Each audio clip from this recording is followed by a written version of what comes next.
I love the games, they seem fun, but that controller. I'm Rio Gion and welcome to the channel.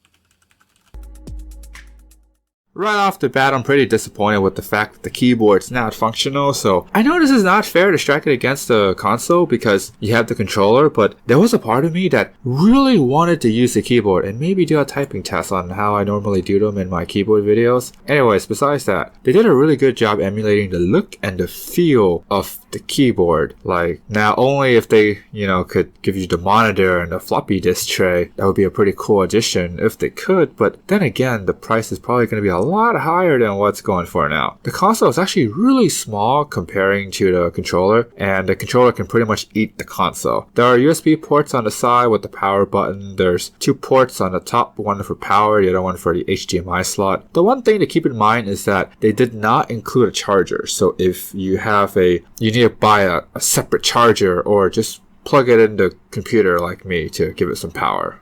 I also like how the controller is pretty much the same design as the one back in the day, which back in the day was before my existence.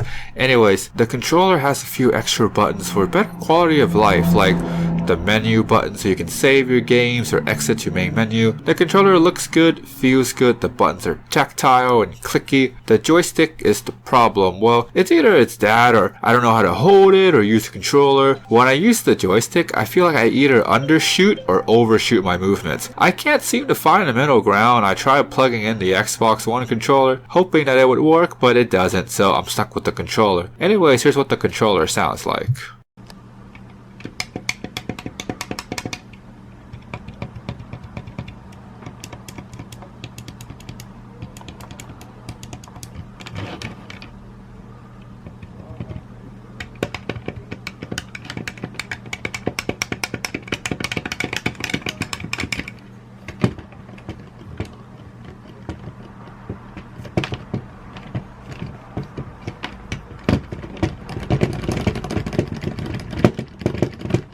A lot of the games are really fun because I enjoy playing the shoot 'em up games a lot, and there's a good number of them here. There's also sports games, some RPG games, but if you're younger and you used to play modern games, then you're gonna have to change your perception because these games are from 1985. So if you look at it from the perspective of 1985, then I think these are great games. They're fun to play for the most part. If you don't have problems with the controllers, I'm sure you will enjoy this as well. Also, you can load up your own programs. I'll provide a link down below the like button so you can check it out. So for the price of 50 bucks, it's not bad, and I've seen them go as low as 35 bucks, so it's even better. If you're a fan of the Commodore 64, then chances are you already have it. If you're curious about retro console, I would say give this one a try, but always review the return policy just in case you don't like it. If you're new, click subscribe, like the bell, thumbs up for more content. You guys stay awesome.